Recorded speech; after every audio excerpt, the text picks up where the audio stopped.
Pronto. Então, boa noite a todas as trabalhadoras domésticas aqui presentes. Boa noite, doutor Souto-Maior. Bem, então vamos iniciando o nosso encontro de hoje, nossa palestra. Hoje é dia 27 de abril, e hoje é comemorado, então, o Dia da Trabalhadora Doméstica. E para comemorar, né, na verdade, para discutir as questões envolvendo a trabalhadora doméstica no momento atual, os sindicatos de São Paulo, Campinas, Piracicaba e Franca se uniram no intuito de organizar uma palestra conjunta a fim de trazer novos entendimentos a respeito do papel da trabalhadora doméstica, dos direitos da trabalhadora doméstica nesse período que a gente se encontra, né?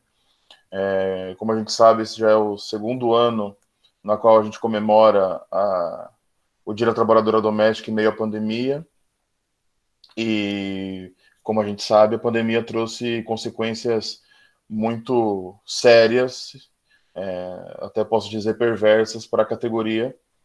Então, entender, tanto na prática, né, do trabalho doméstico, quanto na questão dos direitos e da aplicação das leis.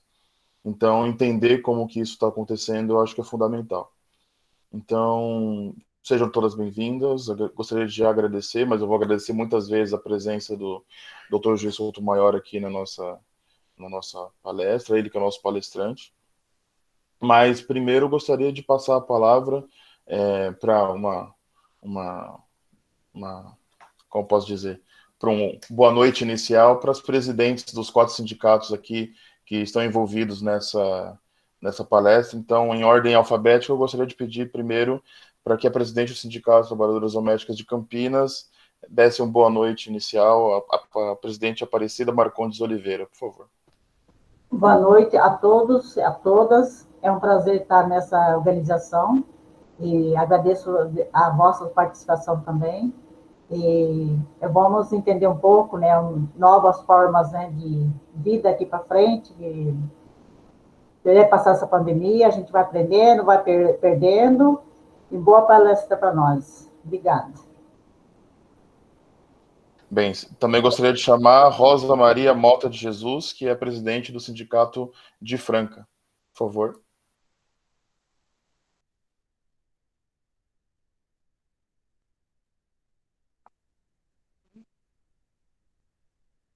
Rosa, o seu áudio está desligado.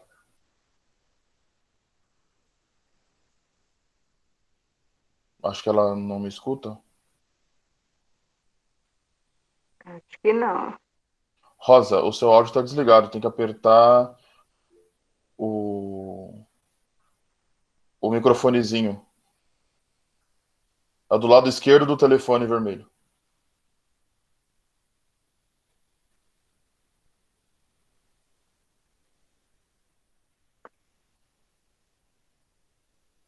É porque eu não consigo ligar para ela. Eu não consigo ligar o microfone.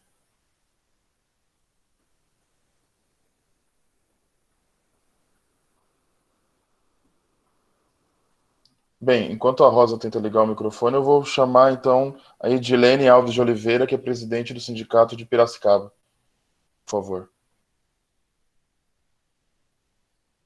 Edilene, seu microfone também está desligado. Ah, pronto. Boa noite, é um prazer estar participando, né, e nesse momento tão difícil para todas nós, e ter a presença, né, a participação do Dr. Juiz Souto-Maior é um orgulho imenso, e estamos na luta para aprender.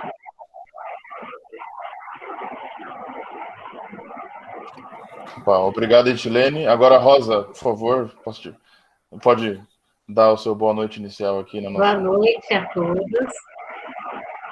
Estão me ouvindo? Oi, Sim, boa noite. Sim. Boa noite a todos. É um prazer muito grande estar aqui nessa palestra, né, com o Dr. Jorge Luiz, né, vou conhecê-lo hoje, né, um prazer muito grande, né, a gente estar está tudo reunido, no estado de São Paulo, né? Eu sei que neste segundo ano de pandemia não está nada fácil para a gente, mas estamos aí na luta, né? Avançar é sempre, porque não é fácil, mas a gente, né, vai reconstruindo aos poucos, até essa pandemia passar. Uma boa palestra para nós todas. Obrigada. Muito obrigado, Rosa. E, por fim, a presidente do Sindicato de São Paulo, Silvia Maria da Silva Santos. Boa noite a todas e todos. Quero parabenizar todas as trabalhadoras domésticas pelo nosso dia, em especial as trabalhadoras domésticas do município de São Paulo, e dizer que é uma honra estar recebendo o Dr. Jorge Luiz Souto Maior para essa palestra. Que tenhamos uma ótima palestra. Obrigado, dona Silvia. E só lembrando que ao final da palestra do Dr. Juiz Sotomayor, a gente pode ter um debate final, então podem pensar em alguma pergunta, a gente pode debater um pouco. Se preferirem escrever no chat, mas eu acho que como tem um número pequeno de pessoas, acho que até pode ser por áudio mesmo, fazer as perguntas, mas sintam-se à vontade a gente pode ver isso no final, depois da fala. Bem, agora apresentar o nosso palestrante, convidado especial aqui. Então, o Dr. Juiz Jorge Luiz Sotomayor. Ele é professor livre docente de Direito do Trabalho da Faculdade de Direito da Universidade de São Paulo, desde 2002. Juiz do Trabalho desde 1993 e titular da Terceira Vara do Trabalho de Jundiaí desde 1998. Coordenador do Grupo de Pesquisa Trabalho e Capital e membro da Rede Nacional de Grupos de Pesquisa em Direito do Trabalho e de Seguridade Social. Bem, é uma honra enorme recebê-lo aqui, doutor. Acho que a gente aqui, acho que mais em São Paulo, né, sabe muito do trabalho do senhor, sabe? Eu acho que temos uma pequena, o fato também de estarmos um tanto quanto vinculados à USP, isso ajuda também um pouco. Então, a gente sabe bastante do papel do senhor, então é uma honra e um orgulho muito grande recebê-lo. Então, eu gostaria de passar a palavra para o senhor nessa fala que tem como título Perdas Trabalhistas em Tempos de Pandemia. A palavra é sua, tem todo o tempo que for necessário. Muito obrigado. Vamos lá. Primeiro, muitíssimo obrigado. Na verdade, a honra é minha, né? A honra porque nesse dia, né, no dia 27 de abril, que é o dia da trabalhadora doméstica, né, ser lembrado para vir aqui conversar com vocês é uma grande honra para mim, né, lembrar o meu nome ter sido cogitado para essa conversa. E eu vejo mesmo nessa perspectiva de conversa, né, porque eu aceitei o convite, mas não dentro de uma perspectiva de trazer alguma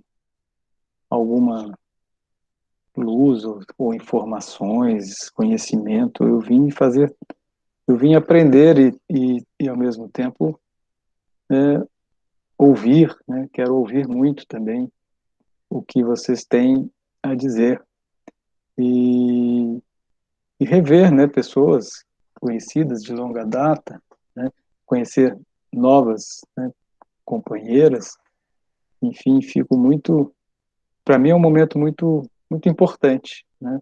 Me preparei bastante para esse dia, aguardei, né, com ansiedade essa para a chegada desse momento, para essa conversa. E eu vou falando então algumas coisas que possam ser de algum modo atraentes, que possam ser relevantes, né? Mas claro que depois, na conversa mais específica, né, a gente possa então adentrar alguns temas que talvez sejam ainda mais pertinentes e mais relevantes, dependendo da perspectiva e do interesse, né, de cada um de vocês. Basicamente é isso, em termos de apresentação, né? E o que eu queria, inicial, e o que eu queria mencionar, assim, já adentrando a minha fala, primeiro é este aspecto que nós não podemos esquecer, né, que quando vamos falar da trabalhadora doméstica no Brasil, né, e na perspectiva jurídica, vamos colocar assim, né, no âmbito dos seus direitos, a gente tem que lembrar que o legislador, né, aqueles que são responsáveis pela elaboração das leis, são, em geral, empregadores domésticos, né?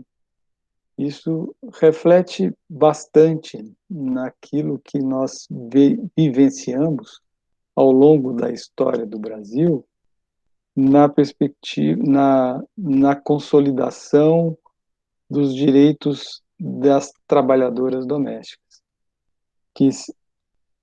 que não é só um caso, portanto, e é também, e sobretudo é um caso bastante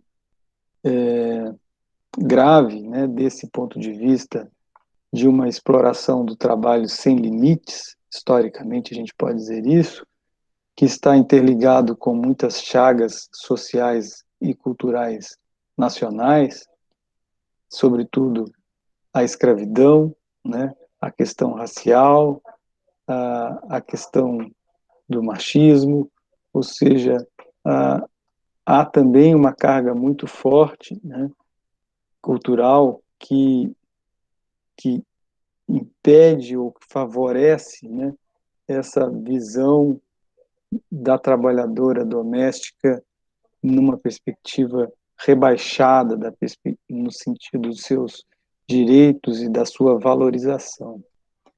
Mas também é, como eu estava dizendo, né, o efeito de algo talvez menos profundo, né, que é o fato de que quem legisla, né, e depois quem aplica, né, juízes, procuradores, enfim, advocacia, aqueles que aplicam as leis, são muito mais próximos e são, em concreto, né, empregadores e empregadoras domésticas, né, e aí vislumbram esta ordem jurídica na perspectiva dos seus interesses mais imediatos, né, e que refletem um tanto quanto dessa visão escravagista e machista da realidade brasileira. Essa, essa é uma constatação importante de ser feita antes de entrarmos no assunto dos direitos das trabalhadoras domésticas, concretamente falando, porque a, a, o número reduzido de direitos e a reduzida eficácia desses direitos para essas trabalhadoras no Brasil não é um dado que existe aleatoriamente, né? Ele existe por conta desses fatores que precisam, então, ser explicitados. E basta lembrar, né, que, por exemplo, nesse percurso histórico dos direitos trabalhistas das trabalhadoras domésticas, em 1943, quando a CLT foi, enfim, ali editada como um documento histórico que colocava em um único espaço físico todos os direitos trabalhistas conquistados ao longo da história anterior, que é uma história longa, né, não começa em 1930, a CLT, como o próprio nome diz, consolidação das leis do trabalho, onde se estabelece ali todo o conjunto normativo trabalhista acumulado ao longo de anos, né, na realidade brasileira, esta CLT, no artigo 7º, explicitamente diz: esses direitos não se aplicam ao trabalho doméstico, né? Já começa ali uma explicitação dessa diferenciação. Alguma mudança só começa a ocorrer de uma forma bastante limitada ainda, em 1972, com um decreto, né, com a Lei 5.589, que trouxe alguns direitos trabalhistas para as trabalhadoras domésticas, mas assim, ainda assim muito poucos, né?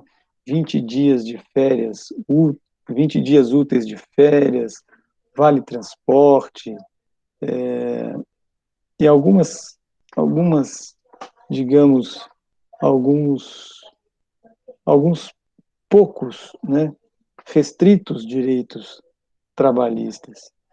E em 1988, quando o Brasil é passado a limpo na perspectiva da inserção política, econômica, jurídica da classe trabalhadora como um todo, uma Constituição que teve uma participação popular intensa, num processo de redemocratização, ou seja, uma festa democrática e de inserção e de ascensão da classe trabalhadora na perspectiva jurídica, na perspectiva dos direitos, o que se vê é de novo, né, um rebaixamento e um tratamento diferenciado nesse sentido de reduzido de valor, né, das trabalhadoras domésticas, a quem se confere apenas 10 incisos, né, do artigo 7º, que continha 30, né, incisos de direitos, apenas 10 são relacionados como direitos das trabalhadoras domésticas no parágrafo único do artigo 7º. Em 2001, né, tempos depois, é que se vai falar a primeira vez, inicialmente, né, do direito ao fundo de garantia para as trabalhadoras domésticas. Estamos falando isso em 2001, com a Lei 10.208. E ainda assim estabelecido como uma faculdade do empregador e não como um direito das trabalhadoras domésticas. Depois, em 2006, com a Lei 11.324, é que alguma, mais um pouco, né, de restrições, ou melhor dizendo, um pouco mais de respeito jurídico se confere às trabalhadoras domésticas, com a vedação, vejam, isso nós estamos falando de 2006, a vedação do empregador de efetuar descontos no salário por fornecimento de alimentação, vestuário, higiene ou moradia, né? Isso em 2006, né? Mas, ao mesmo tempo, autorizando descontos de outras parcelas, né? E aí, neste momento, as férias de 30 dias, então, são efetivadas pela primeira vez do ponto de vista legal em 2006. A vedação da dispensa arbitrária da trabalhadora doméstica gestante, também por esta lei, em 2006. Né? Em 2001, vem a Convenção 189 da OIT, que estabelece uma igualdade de direitos, né, no trabalho para as trabalhadoras domésticas em nível mundial, na perspectiva do trabalho digno, né?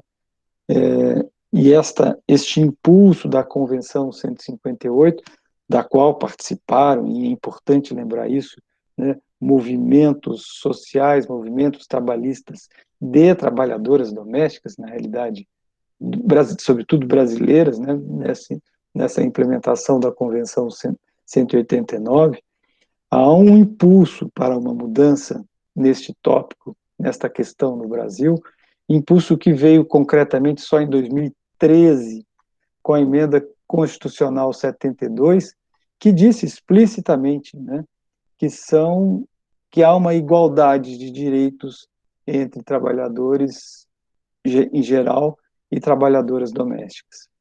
Mas mesmo assim, né, ao se alterar o parágrafo único do artigo 7º, em vez de dizer todos os incisos do artigo 7º se aplicam às trabalhadoras domésticas, ainda se estabeleceu uma fórmula reduzida de que há uma ampliação, mas não na totalidade dos incisos. Alguns não se aplicam e outros se aplicam de forma restrita.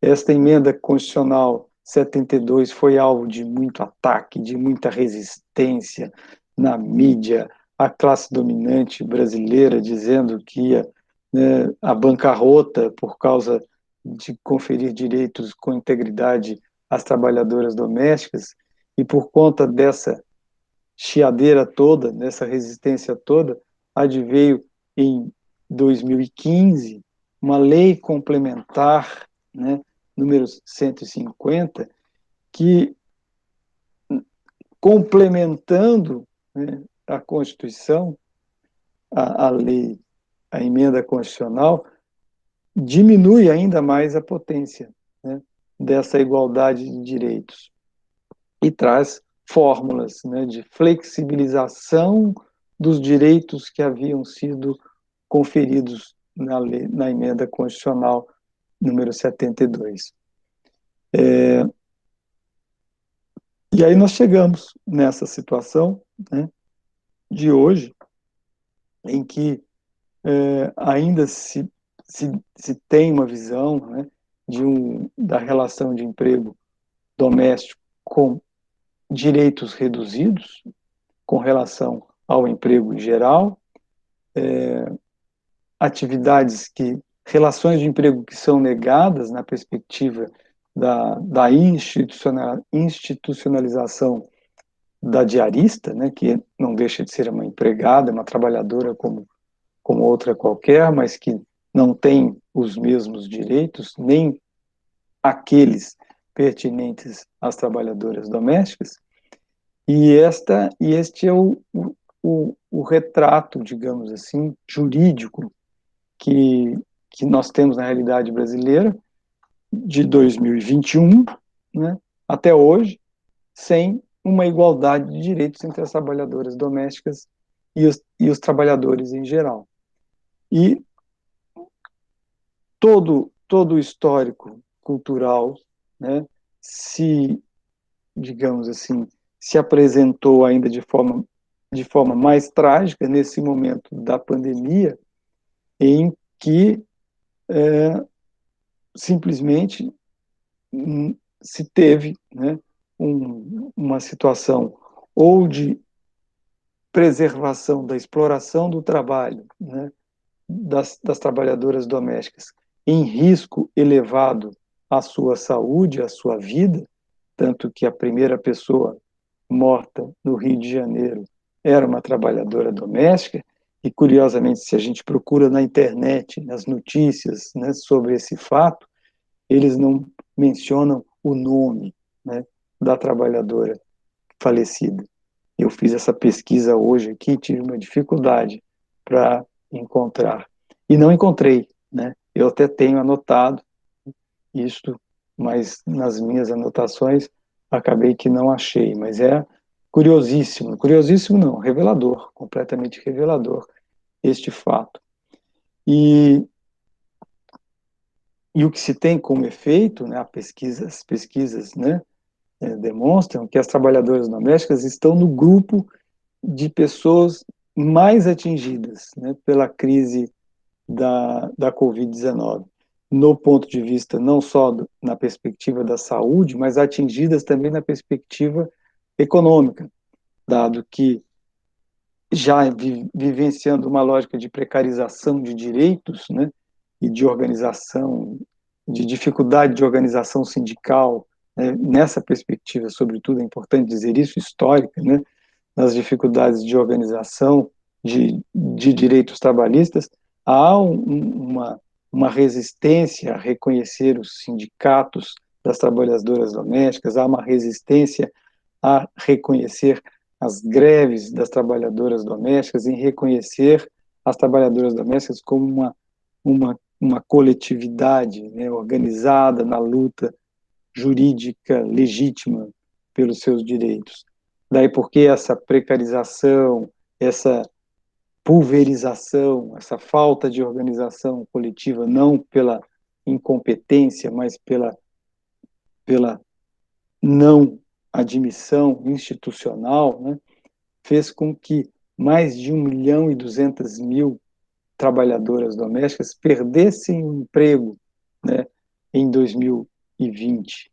Isso nós estamos falando de uma realidade, né, que, por exemplo, em 2016 se tinham 6 milhões de trabalhadoras domésticas no Brasil. E agora, no final de 2020, são 4 milhões e 900, isso no final de 2020, segundo os dados do IBGE. Sendo que dessas 4 milhões e 902 mil trabalhadoras domésticas, 3 milhões e 621 mil sem carteira assinada, o que nos dá um saldo de 1.281.000 trabalhadoras com carteira assinada, né, neste momento histórico, e em que, apesar disso tudo, com toda essa precarização, uma boa parte, quase metade, né, foi submetida a continuar trabalhando sem as garantias de segurança no trabalho, enfim, tendo que enfrentar transportes públicos lotados, ou seja, uma situação mesmo de exposição a alto risco, né, de vida. E, enfim, é isso, né? Um relato histórico muito desesperador desse ponto de vista para a sociedade brasileira como um todo, né? Como a sociedade brasileira foi capaz e tem sido capaz de fazer isso. E eu queria, finalmente, né, deixar aqui para a gente começar a conversar, porque existem possibilidades jurídicas, né, de reversão desse quadro. Eu, pessoalmente, não concordo com nenhum desses limitadores jurídicos. Na minha visão, há uma igualdade plena de direitos entre as trabalhadoras domésticas e qualquer outro trabalhador ou trabalhadora de qualquer outra atividade. Limitação à jornada de trabalho, organização sindical, direito de greve, enfim, adicional de insalubridade, periculosidade, todos os direitos trabalhistas em adicional noturno, todos igualmente, sem nenhuma diferenciação, mas há uma resistência muito grande, né? Uma dificuldade de ultrapassar essas barreiras que são impostas, como eu disse, por aqueles e aquelas juristas, né? E também políticos e políticas que se colocam nessa situação pensando, né, na sua posição como exploradores desses trabalhos ou dessas trabalhadoras, né? Mas não queria encerrar essa fala porque eu acho que essa parte, digamos, mais técnico-jurídica a gente pode deixar depois para algumas perguntas, para a nossa conversa, que eu estou bastante ansioso para ela. Mas é importante deixar o registro, né, histórico nessa nossa live, né, nossa live não é live porque não é ao vivo, né, nessa nossa conversa que está sendo gravada, que um dia será divulgada, né, assim espero, deixar o registro histórico das importantes lutadoras, né, da classe trabalhadora doméstica, a Laudelina de Campos Melo, Dona Nina, né, que fundou a primeira associação das trabalhadoras domésticas em Santos, em 1936, e que depois também auxiliou na fundação de uma associação de trabalhadoras domésticas em Campinas, da qual se deu origem posteriormente a, ao primeiro sindicato concreto, né, de trabalhadoras domésticas, em 1961, e fazer o registro histórico também da Lélia Gonçalves, que foi também trabalhadora doméstica no Rio de Janeiro na década de 40, na década de 50, e que fez um trabalho espetacular do ponto de vista da, da inserção, né, da causa das mulheres negras no país. Então, esse registro também extremamente relevante.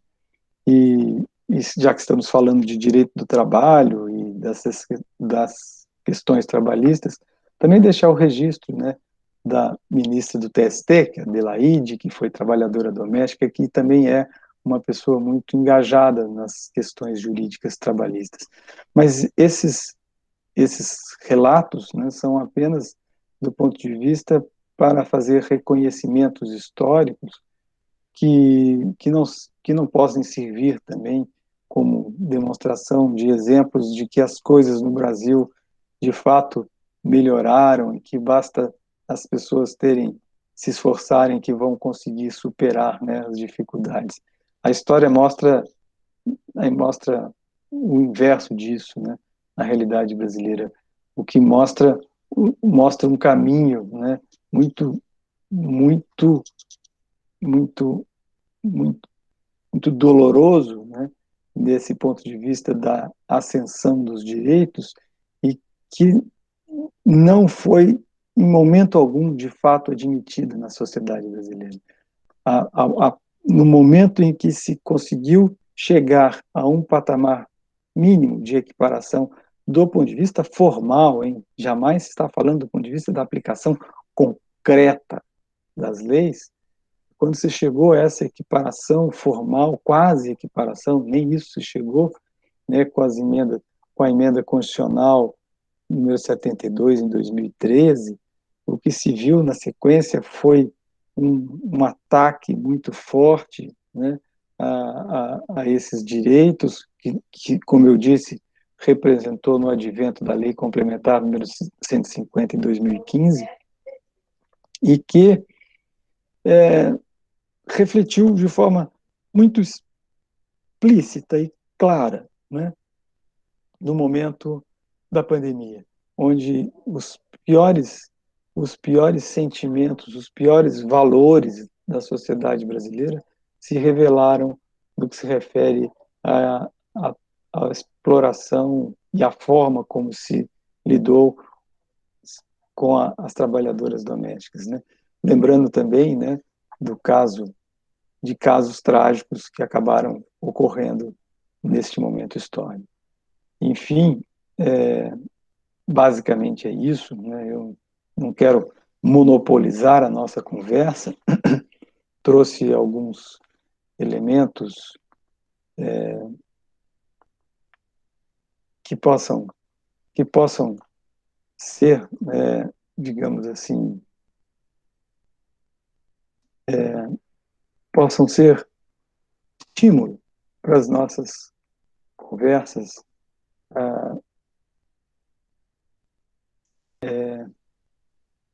aqui hoje, né? Eu estava falando dos casos trágicos, né? Um caso importante e trágico também que reflete tudo isso, que é a morte do Miguel, né? Que filho de uma trabalhadora doméstica no Recife. Enfim, é isso.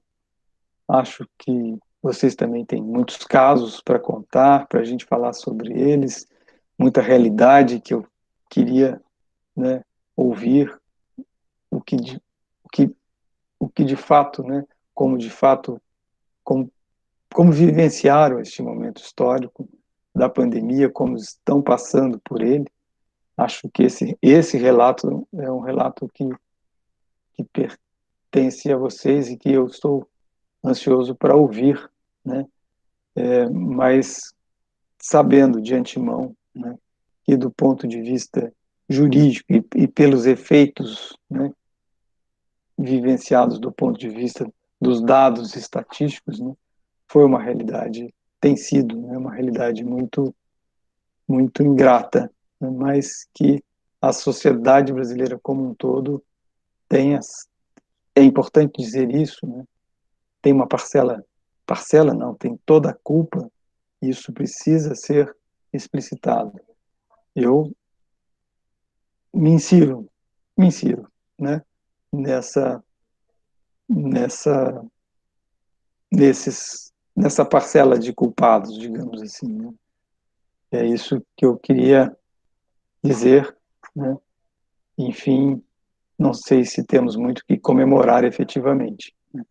Mas como vocês estão na luta, organizadas, né? Vivenciando este momento, e aí de forma bastante intensa e, e como sei, né? Não deixando de estabelecer as suas lutas e as suas resistências, isto é um grande estímulo. Parabenizo, né? E estou ansioso, como disse, para ouvir o que vocês têm a dizer.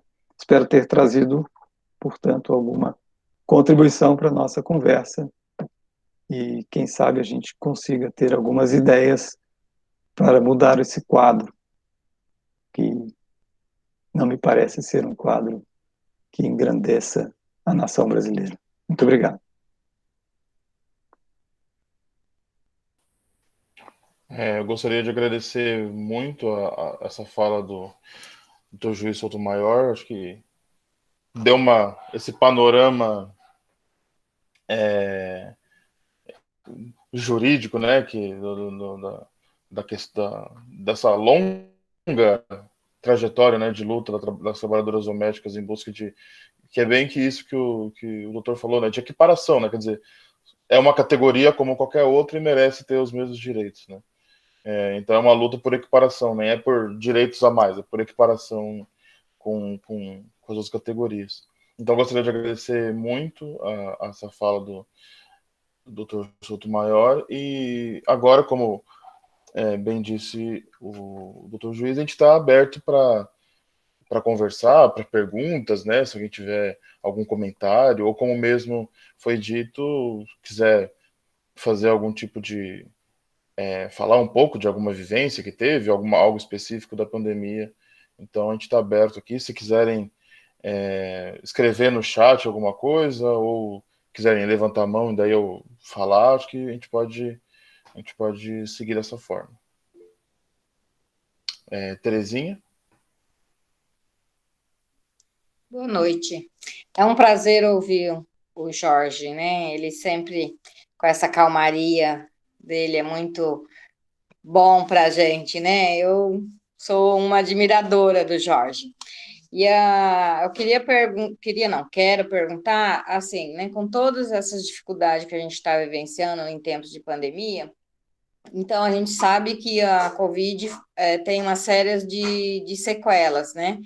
E a gente tem aqui em Campinas vários casos das trabalhadoras que tiveram Covid e ao retornar ao trabalho, os empregadores querem o rendimento mais do que elas já faziam antes, né? Porque como os patrões estão todos dentro de casa, o serviço aumentou, todo mundo sabe disso, né?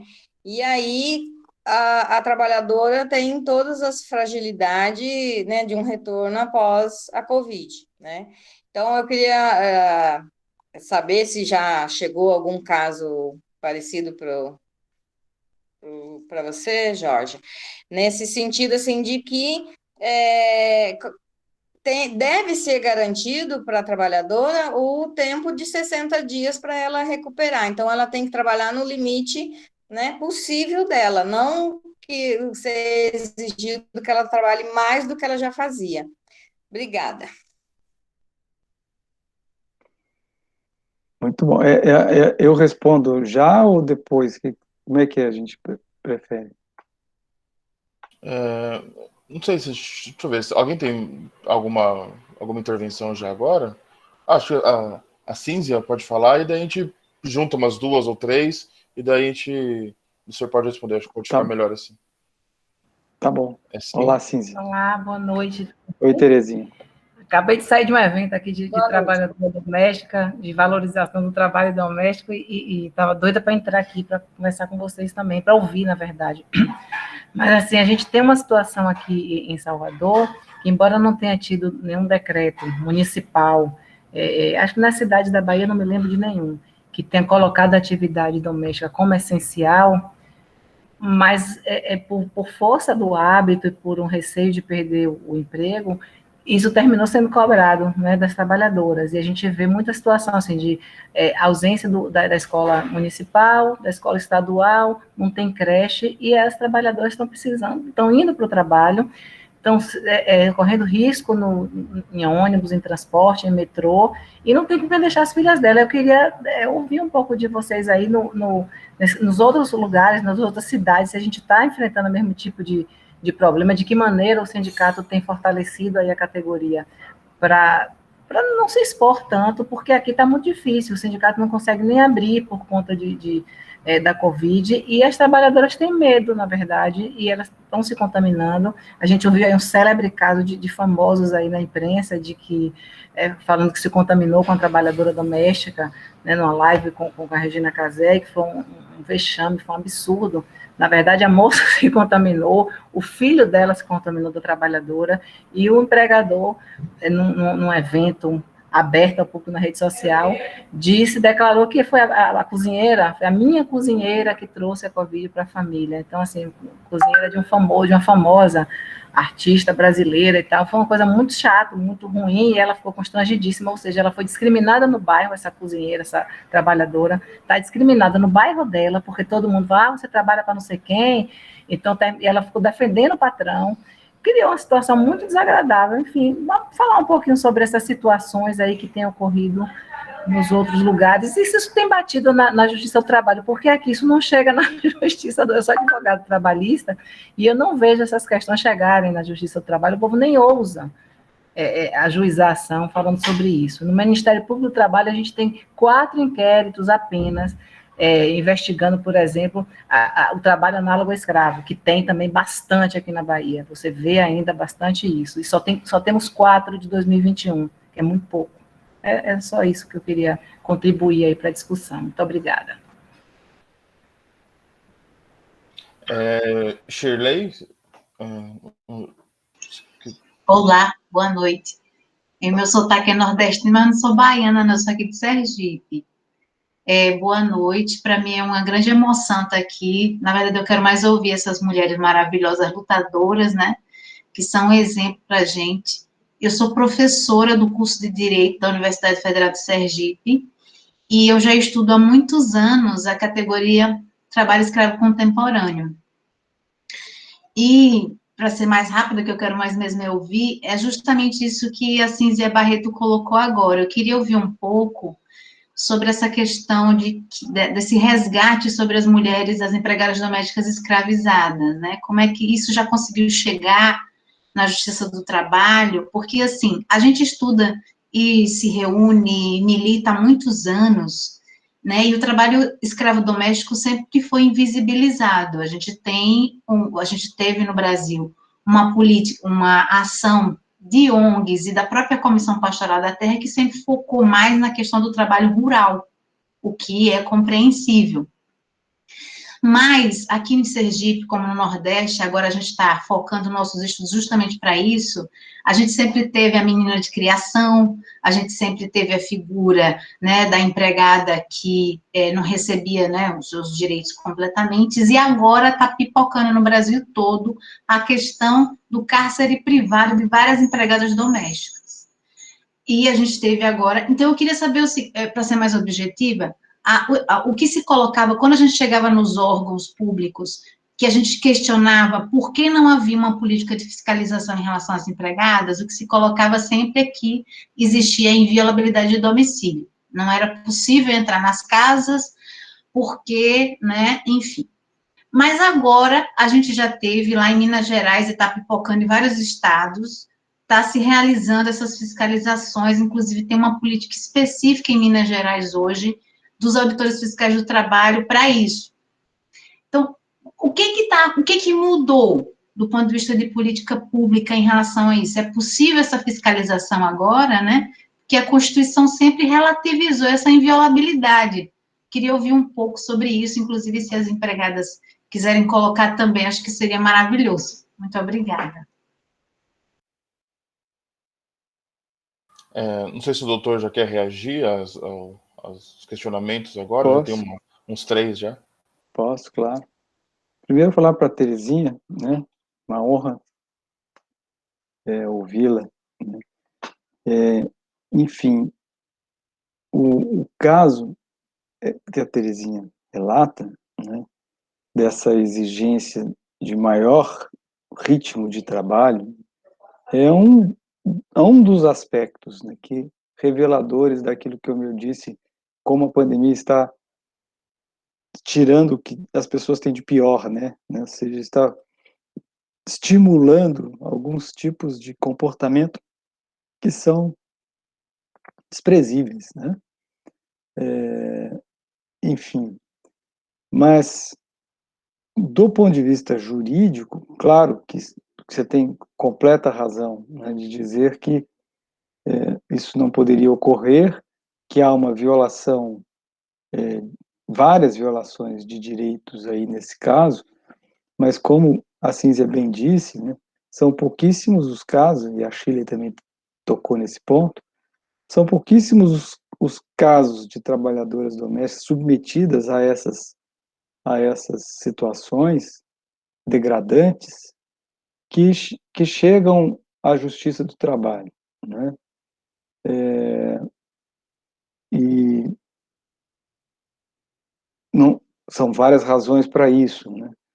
Mas existe a questão do medo, existe a, a, a questão da dificuldade de vinculação aos sindicatos, né? Como se sabe, existe também um descaso, uma desconfiança, né? Do ponto de vista do jurídico propriamente, do campo jurídico propriamente dito, como eu disse, formado essencialmente por empregadores e empregadoras domésticas, né?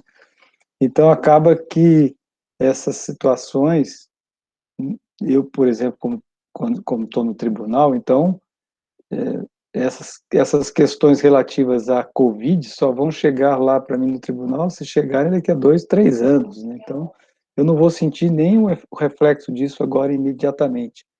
Mas posso dizer que mesmo nas varas do trabalho, né, são pouquíssimos esses casos que estão sendo lá apresentados. E mesmo fiscalização, atuação do Ministério Público do Trabalho, atuação da auditoria fiscal, né, é muito limitada nesta área. A gente sabe disso, infelizmente. Né?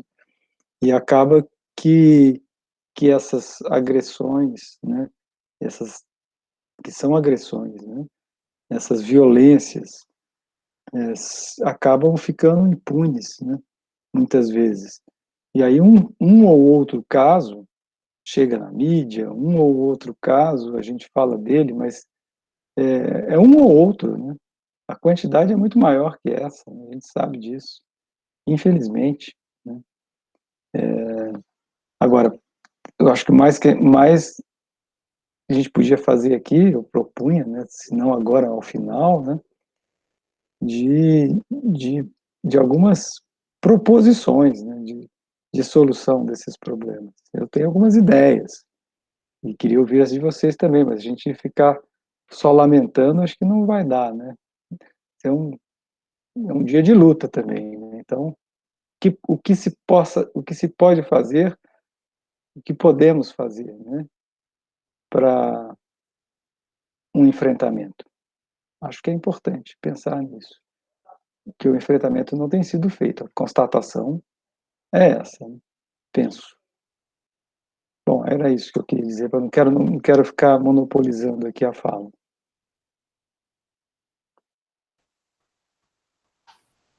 Alguém gostaria de falar algum outro ponto? Sim, mas como eu acho que a Maria Cristina, pode falar, por favor. Então, doutor, eu sofri na pele por ser preta, a ponto da filha mais velha da patroa exigir que eu cozinhasse, lavasse, passasse e olhasse os netos, aliás, bisnetos, né? Só que, por exemplo, eu conheci a Rosa aqui no Sindicato de Fraca há um bom tempo atrás. E como eu sempre falo para as trabalhadoras, hoje eu sou uma das diretoras, então elas têm ótimo celular. Então, o que a gente faz? Fotografa a hora que você entrou. Ela falava para mim, você vai ter que provar a hora que você entrou. Então, a hora que eu entrava, eu fotografava, tirava uma selfie. Almoço, eu fazia, porque a trabalhadora não almoça em 1 hora, a gente almoça 10 minutos, 7 minutos cronometrado, e já volta para o trabalho. Aí, um belo de um dia, ela falou umas coisas para mim, partiu para cima de mim, fiz um boletim de ocorrência, ela disse que não daria nada. Eu chamei a televisão, mostrei tudo o que estava acontecendo, saí na Record. Nunca mais ela falou nada para mim, porque a mãe dela passava fome. Eu tinha que levar as coisas da minha casa para me dividir com a avó. Ela sumiu da casa da avó. Quando é feriado, como que fala aqui? Nacional, Tiradentes, né? Ela disse que era para eu trabalhar, que se eu não trabalhasse, ela me mandaria embora, nem para dentro eu não passava. Cheguei em casa, procurei a lei, quando foi editado, o significado de feriado nacional e facultativo, e coloquei embaixo, desconta. Nada aconteceu. Se a gente demonstrar, eu tinha medo, doutor, se a gente demonstrar esse medo que a gente tem, elas montam em cima da gente. A gente, no final, acaba pagando para ver. E, realmente, eu trabalhei olhando a avó há 9 anos. Saí de lá, tenho saudades dela, é essa pessoa que toma conta. A mãe é judiada, estava falando para fazer denúncias, é no 181, é melhor do que 190. Eu acho que isso é para o Brasil inteiro, né? Acabou. Hoje estamos felizes para sempre. Maria Cristina, mas eu vou te fazer uma pergunta. Você acha que essa sua atitude, a sua reação, ela corresponde àquilo que representa as trabalhadoras domésticas como um todo? Olha, eu não sei se correspondem a ela, porque eu estava em tempo de apanhar dentro do meu trabalho por conta Não, digo a sua reação, a sua atitude. A minha reação foi de não querer apanhar dentro do trabalho de uma pessoa que não tinha nada a ver comigo. Apanhar de graça, doutor, você trabalhando, chegava lá 20 para as 7 da manhã, até 5h30 da tarde, e a pessoa nem lá ia, só chegava lá para pôr defeito. Eu achei que, como diz, acabou. Foi só o tempo de falar tudo que eu queria falar para ela, porque ela intimida as pessoas.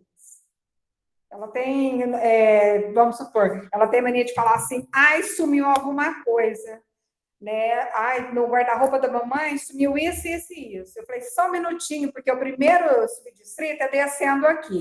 Eu vou lá e vou pedir uma pessoa para dar uma olhada nas digitais. Daqui 10 minutos eu volto. Não precisa não, porque eu lembrei aonde estava. Sabe esse jogo, esse joguete? Eu cansei, doutor, hoje eu não aceito nada disso. Sabe? Você tem que ter postura e você tem que ter firmeza. Eu não tenho medo, nada dessas coisas. Agora, a maioria pensa assim, eu tenho que trabalhar e eu preciso do meu salário. Elas têm medo e a patroa impõe esses medos nelas. Comigo não funcionou.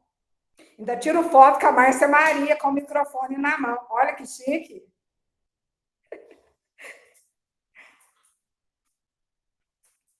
Acho que é só. A Débora Costa, que ela fala, né, sobre aqui no chat, que a tecnologia e a informação devem ser usadas como arma de defesa. Mas, como a gente sabe, né, a maioria tem medo. Eu acho que isso é um ponto que eu acho que todos os sindicatos do país, né, tentam fazer isso, né, informar as trabalhadoras para que elas usem esse conhecimento das leis. Olha, como a Maria Cristina acabou de falar, olha, o que é um feriado nacional? É isso. Então, olha o que você está falando. Eu só queria, só a Shirley Silveira falou sobre trabalho escravo. No programa que aqui o Sindicato de São Paulo tem, a gente tem um programa de rádio junto com a Missão Paz.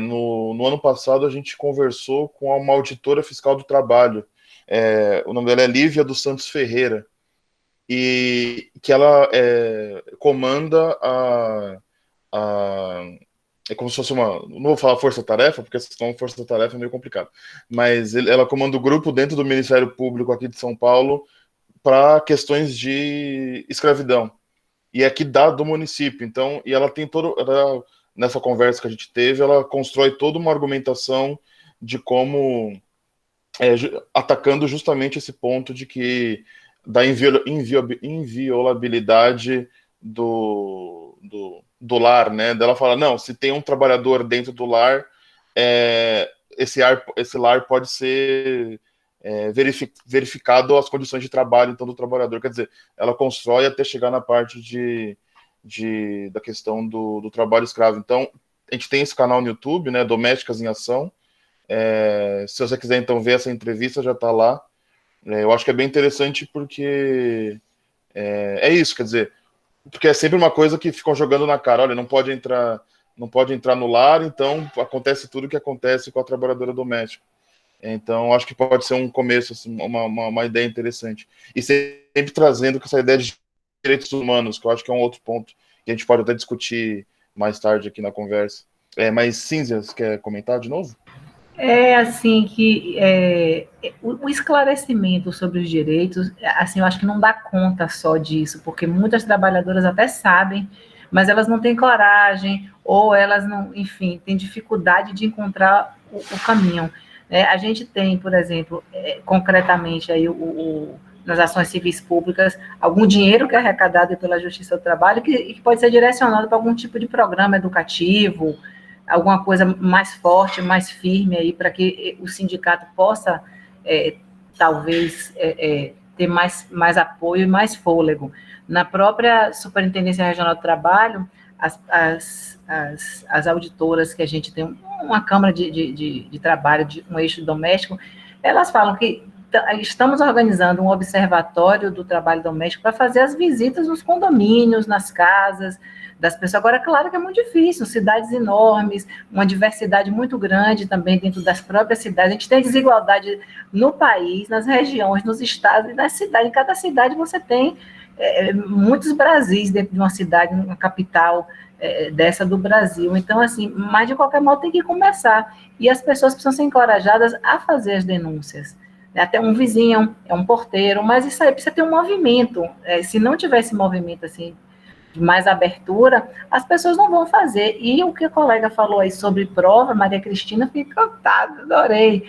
Né? É difícil, não é todo mundo que tem esse tipo de atitude, mas a atitude dela tudo fotografado. Maravilhoso, porque assim, na justiça muitas vezes a gente não consegue, por causa disso de prova, então você sofre duas vezes, você sofre o problema porque ele acontece, e você sofre o problema quando você tem uma decisão dizendo que o problema não aconteceu, que aquilo não aconteceu, a improcedência de um pedido seu é horrível, é uma dupla lesão.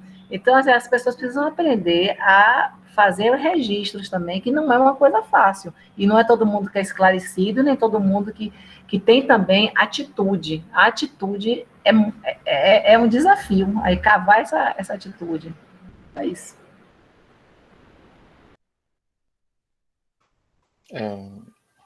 Mais algum comentário para a gente continuar aqui a conversa? Edilene, pode abrir o microfone, por favor. Tá fechado ainda, Edilene, o microfone.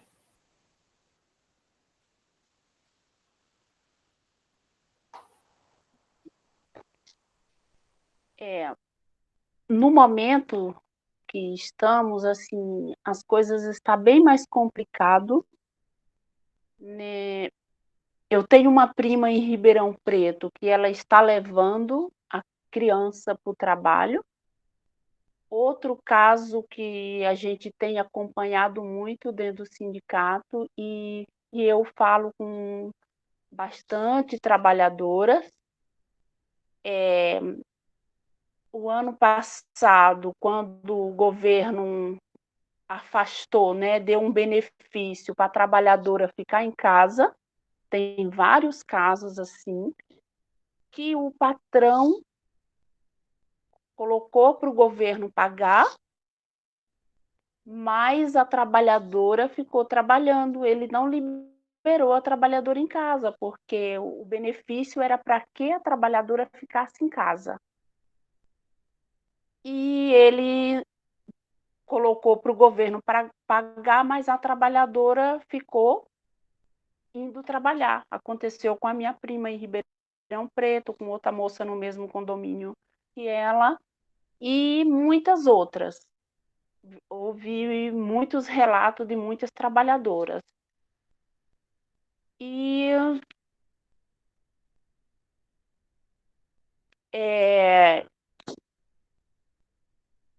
essa questão da trabalhadora que foi contaminada por que assim o patrão está preocupado com a gente, né? Eu trabalhei recentemente e algumas colegas também me faz o relato. Eu estava trabalhando em um condomínio em Campinas, né? Eu daqui de Piracicaba, atuando aqui em Piracicaba, mas fui trabalhar para dormir no emprego lá em Campinas. As trabalhadoras dessa residência, elas trabalham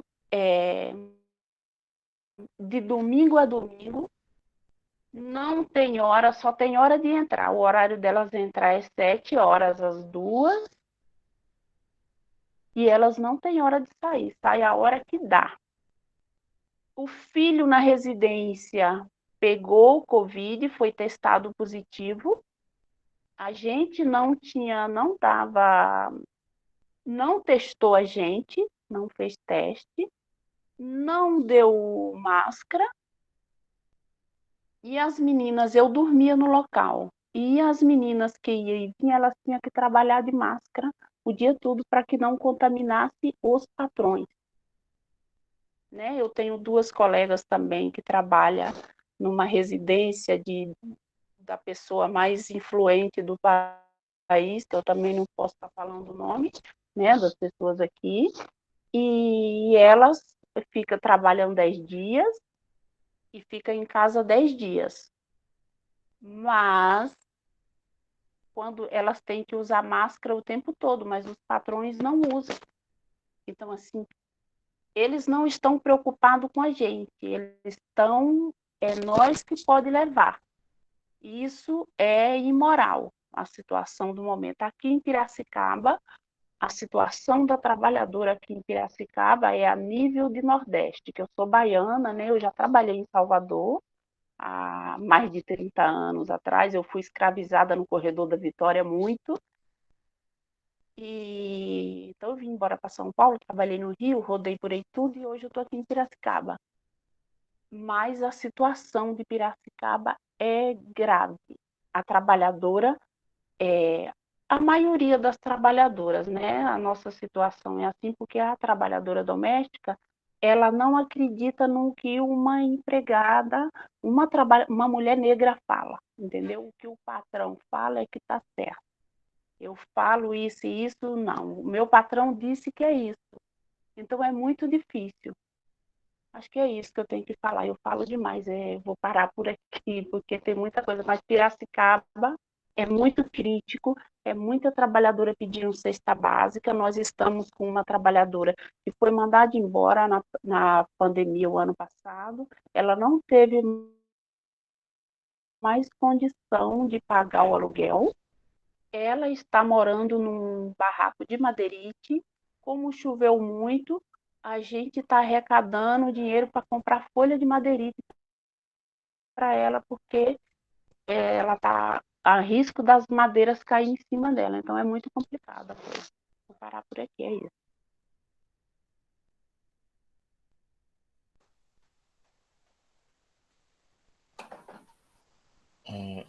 Mais algum comentário por enquanto? Não sei se o doutor gostaria de... Aparecida, por favor.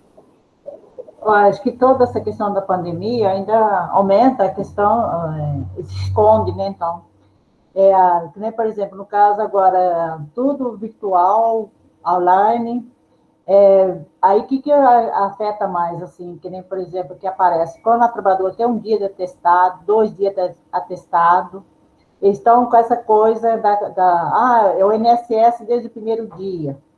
Então, faz uma confusão isso, né, na cabeça das trabalhadoras.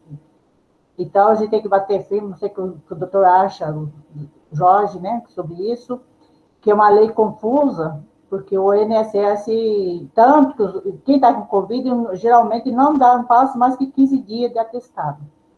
Então, fica essa confusão com as trabalhadoras. E essa questão, assim, que nem fala assim, eu acho que a precariedade de trabalho não é só assim numa cidade, acho que está no geral também, porque a trabalhadora, às vezes, tem dificuldade, tem medo de denunciar também, e eu não sei qual as ferramentas que a gente pode combater contra isso, e cada dia vai aumentando os condomínios, prédio, vezes nós do sindicato não pode entrar, vezes o auditor não pode entrar. Como organizar saídas para tudo isso, né? Então, como aglomerar a trabalhadora. E aí, então, que nem eu já disse, tudo virtual hoje. Eu estava vendo uma entrevista, alguém falando assim, diminuiu acidente de trabalho. Hoje, para CAT, muita gente não consegue abrir, porque não é presencial.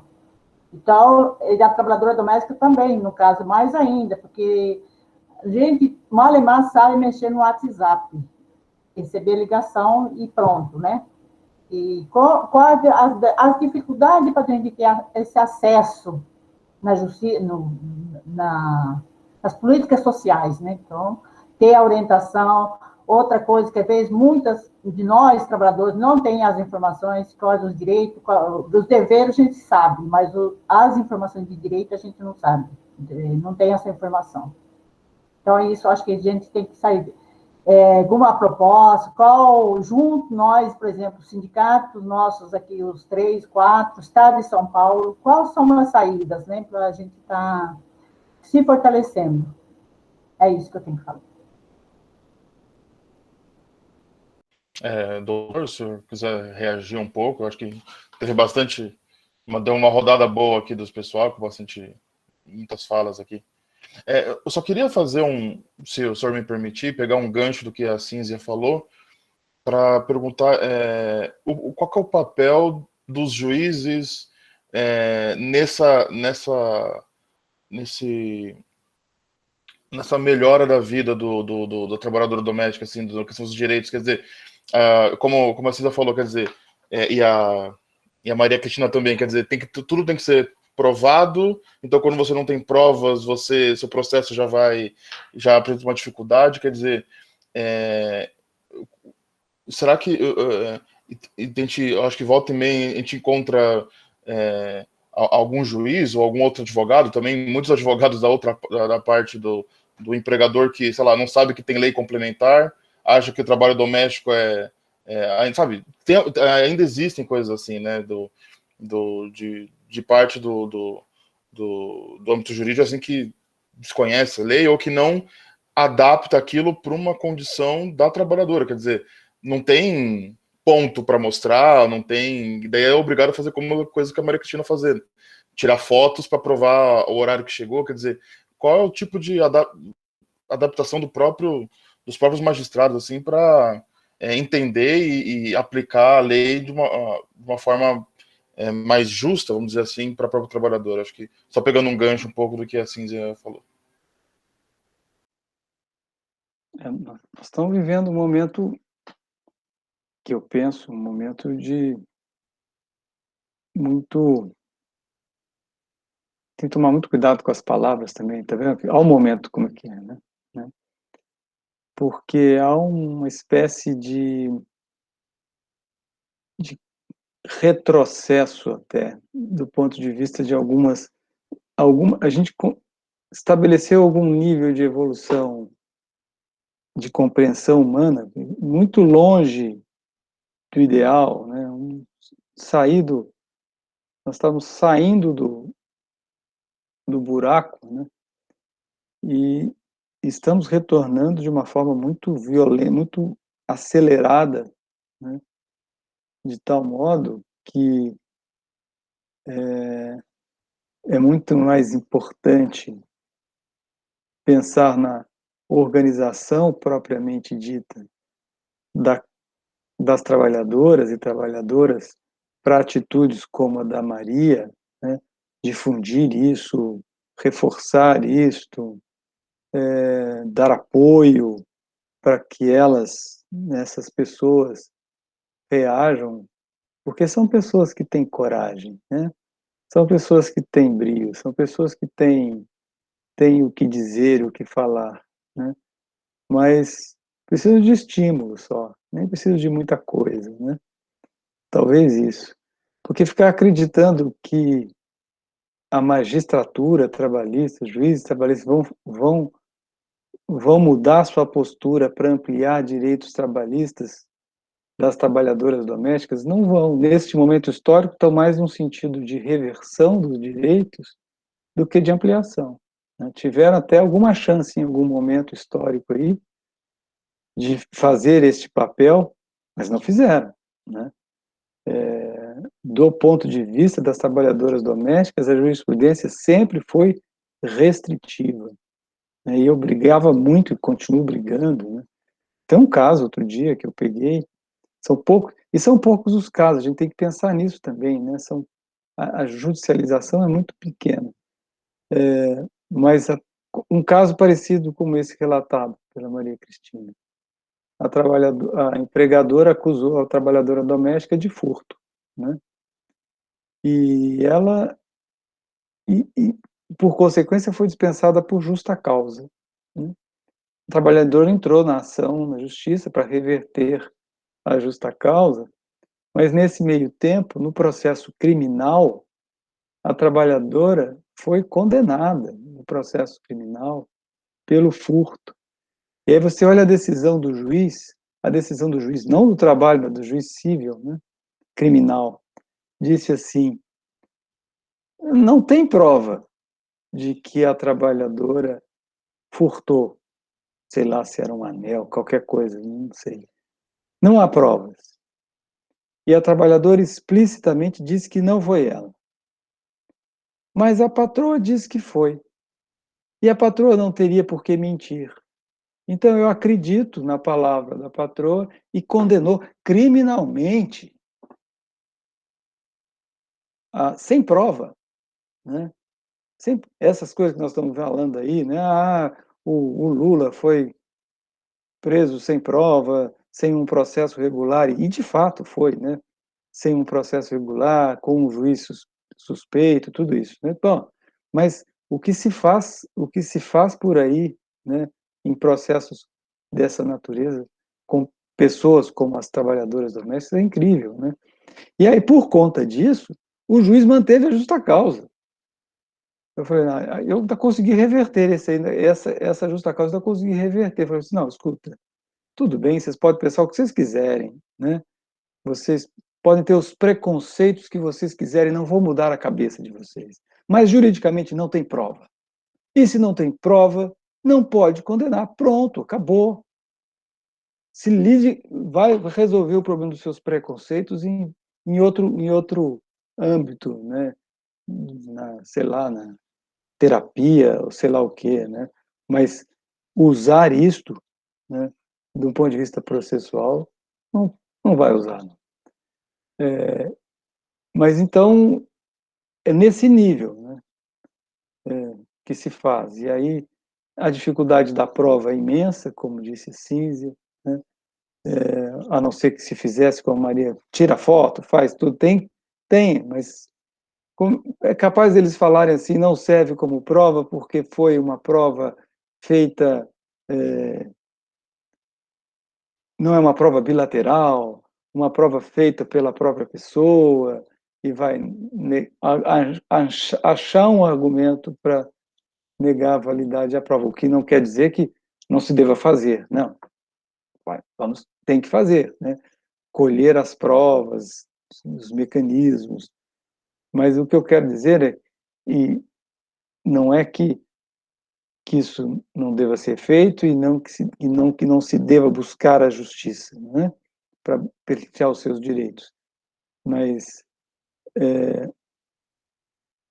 talvez, só isso, só talvez a forma de garantir os direitos seja mais, né, na perspectiva do concreto ali, na atuação diária com reações, mas que tenha um apoio coletivo, né, talvez se consiga muito mais envolver a mídia, né, envolver as redes sociais.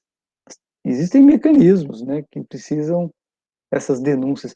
Eu me lembro que agora estou me lembrando nesse instante que existe na mídia mesmo, né, um programa ou uma rede de trabalhadoras domésticas que fazem denúncias, né, daquilo, dos tratos que recebem, né, e isso tem uma repercussão. Acho que, enfim, tem que botar a coisa publicamente, né? Eu acho isso. Maria Gente, mas Cristina, eu tô querendo mais ouvir do que falar, de verdade, porque as falas são mais importantes, os relatos são muito, muito importantes. Maria Cristina, você tinha levantado a mão primeiro. Você está com um microfone desligado, Maria Cristina. Deixa sua mãe falar primeiro, depois a gente fala.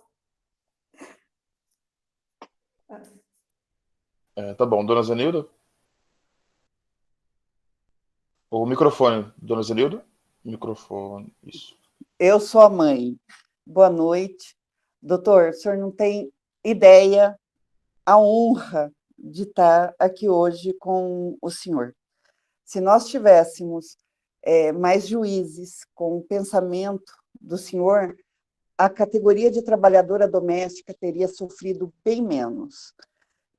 Eu sou coordenadora jurídica do sindicato há mais de 30 anos. Eu estou desde abril de 1987 no sindicato do município de São Paulo. Trabalho na linha de frente, ouço trabalhadora doméstica todos os dias, e uma das coisas, doutor, que o senhor até comentou agora, mas o que deixa a gente muito triste é a falta de prova para o assédio sexual que a trabalhadora doméstica sofre.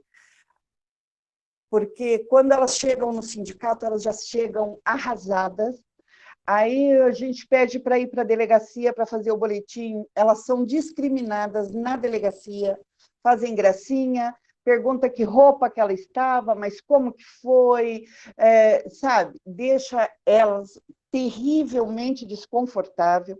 E para ingressar com a ação, ela não tem prova. Tivemos um caso de um patrão que ele se masturbava do lado da trabalhadora na cozinha, ela fazendo os afazeres, ele se limpava com um pano de prato e jogava para ela limpar, para ela lavar o pano de prato. Entramos na justiça, ingressamos com a ação, ela perdeu, porque ela não tinha prova. Como que nós vamos provar, doutor? O que podemos fazer? Porque elas já vão desacreditadas, porque a prova, mesmo o senhor falou aí, às vezes uma gravação de áudio, sabe, mas será, não foi nesse contexto ou em outro contexto que foi gravado?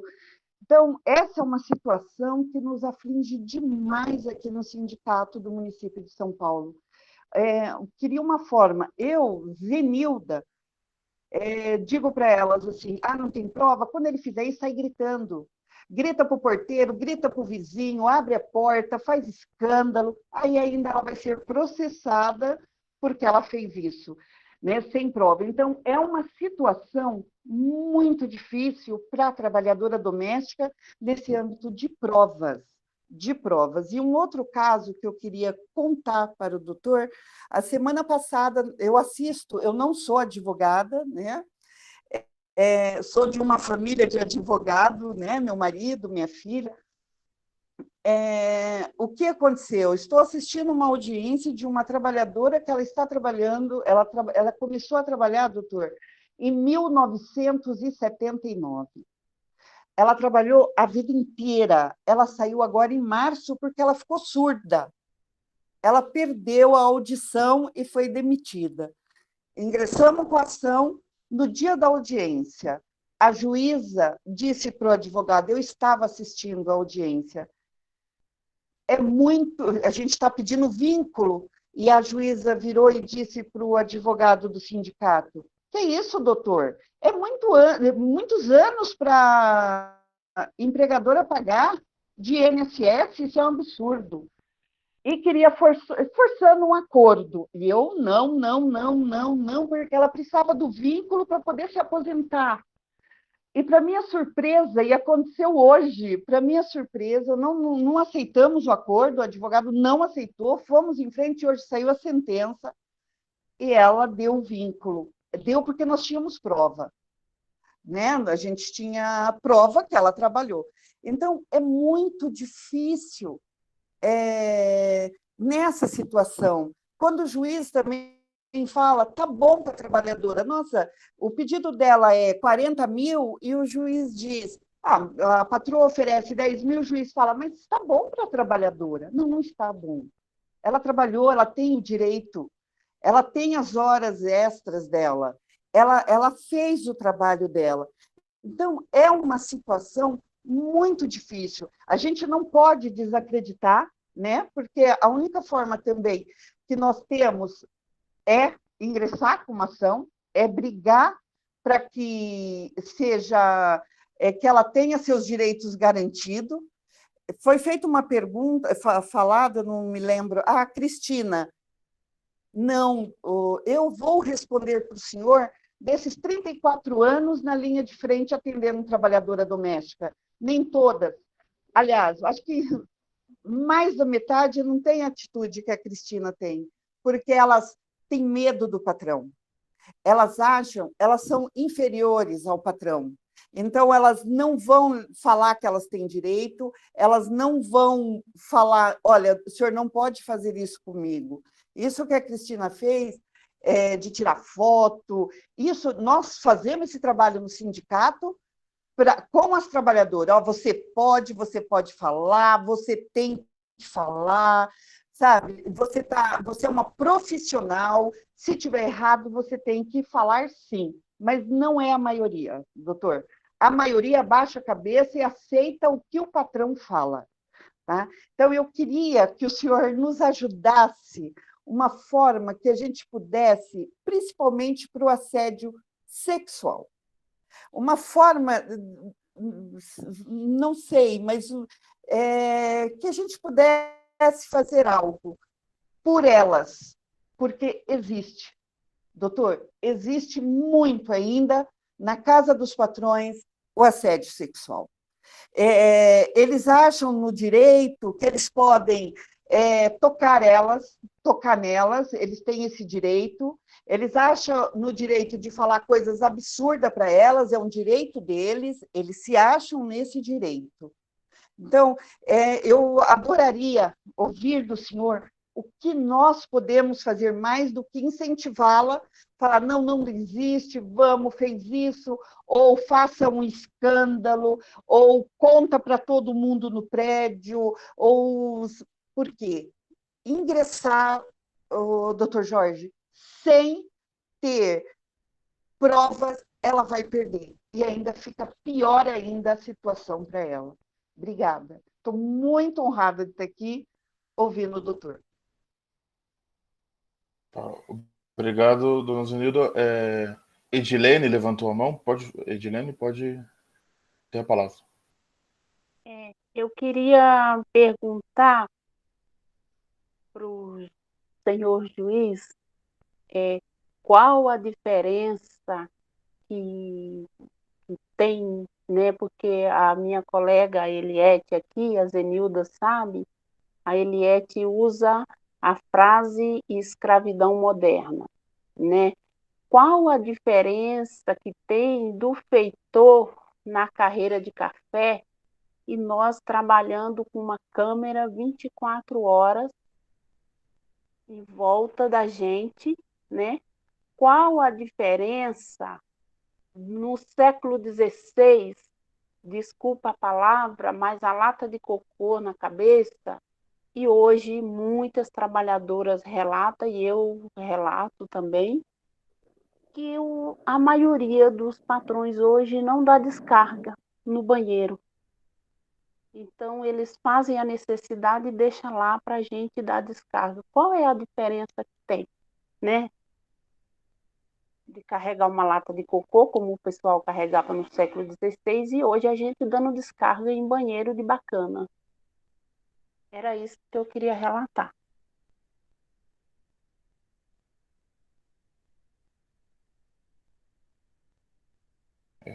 Muito obrigado, Edilene. Também obrigado, dona Zenilda. Mais alguém gostaria de fazer um comentário? Daí a gente pode. Não é só perguntas, né, pessoal? Como o próprio Dr. Jorge falou, comentários, opiniões, vivências também, tudo isso é importante.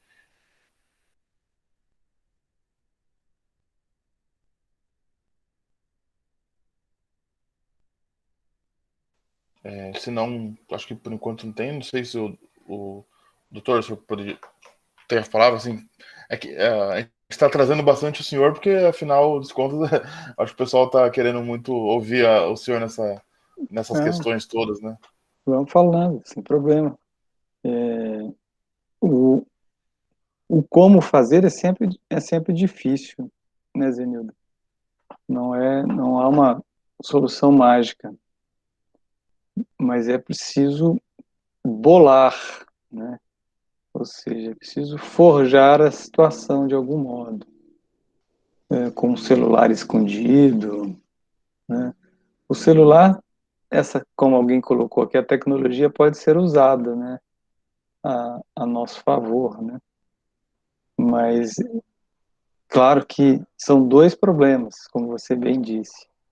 Um de conseguir a prova, e só vai conseguir se for uma coisa bem pensada para a situação específica, né? Então, se um fato se repete assim, assim ou assado, depende de como é o fato, né? Então, um tipo de forjar a prova, né, pode ser mais eficiente do que outro, né? Alguém que possa chegar, alguém que fique combinado, alguém que filme, né, à distância, ou o próprio celular, como eu disse, colocado estrategicamente ali, funcionando, se não para filmar, pelo menos para gravar, né? E a pessoa provoca uma fala, enfim. Não dá para a gente falar uma fórmula mágica, né? Tem que forjar como se diz, forjar o, o flagrante, né? Nesse caso, do ponto de vista do bem, né? Em defesa, né, da dignidade. Mas esse é um problema. O outro problema é quebrar o preconceito, né? Porque mesmo com a prova, ainda tem uma presunção que muitas vezes se estabelece de que as coisas não aconteceram bem assim, né? Essa defesa da própria classe, né, é muito forte. Mas com uma prova contundente, é possível mesmo quebrar esse preconceito. Agora, não é simples, né? Não é simples, mas precisa ser tentado. Criatividade aí seria a palavra-chave, né? O pior é que a pessoa tem que se submeter à situação para poder provar, né? Esse é que é o trágico, né? Não basta ela dizer pura e simplesmente, olha, aconteceu isso. Do meu ponto de vista, já seria suficiente, né? Não precisaria dessa prova toda. Não. Basta um relato bem feito, demonstrado não, esclarecido, porque as pessoas têm que se ter um pouco de confiança, né, nas falas das pessoas, enfim, das trabalhadoras. Mas não é fácil. Reconheço, bom, se fosse fácil, a gente já tinha resolvido esse problema há muito tempo, né? Não sei se tinha resolvido, mas pelo menos algum enfrentamento já teria ocorrido. E Edilene, não vejo diferença, Edilene. Realmente não é diferente, é uma escravidão, né, com outras características, né? Assim, as perversidades, se não é escravidão, as perversidades da escravidão são explícitas, né? De modo um pouquinho, né, com alguma diferença, mas na essência é a mesma coisa. Nossa Senhora, tragicamente. É isso.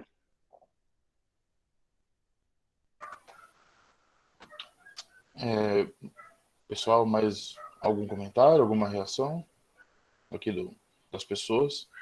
Se eu sei que eu estou no papel de moderador da reunião, mas eu acho que eu tô sem câmera porque a minha internet tá meio oscilante aqui, então ficar A sem câmera é melhor. Valquíria tinha levantado a mão, Caetano. A A Valquíria? Valquíria. Valquíria Mendes? Isso. Pode falar, Valquíria, por favor. Isso.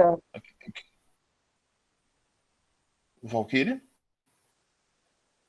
Aqui não apareceu para mim que ela tinha levantado a mão.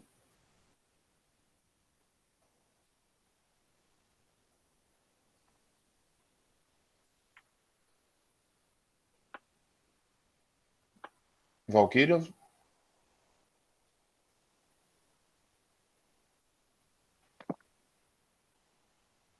Eu não sei se ela talvez teve algum problema.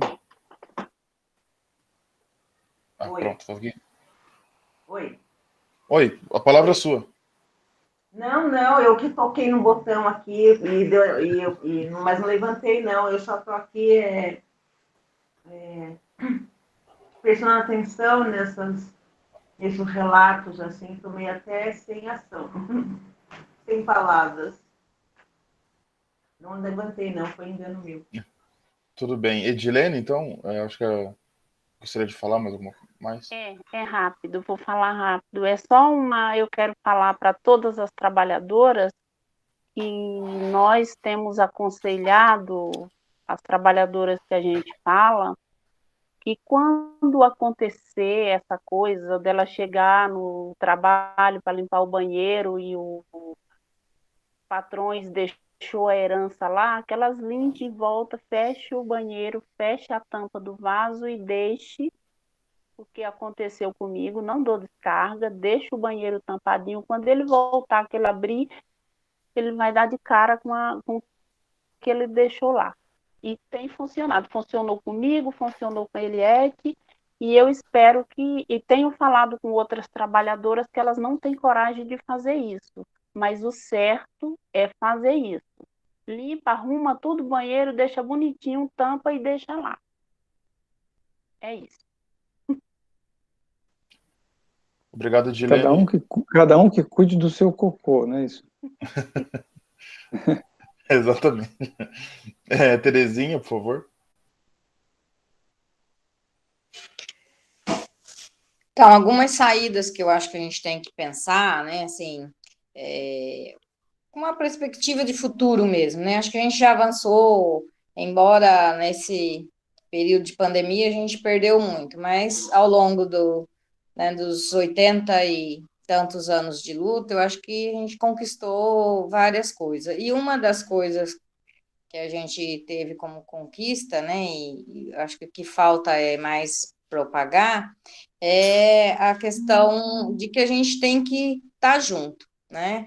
E se deu certo uma forma de conseguir os direitos, né?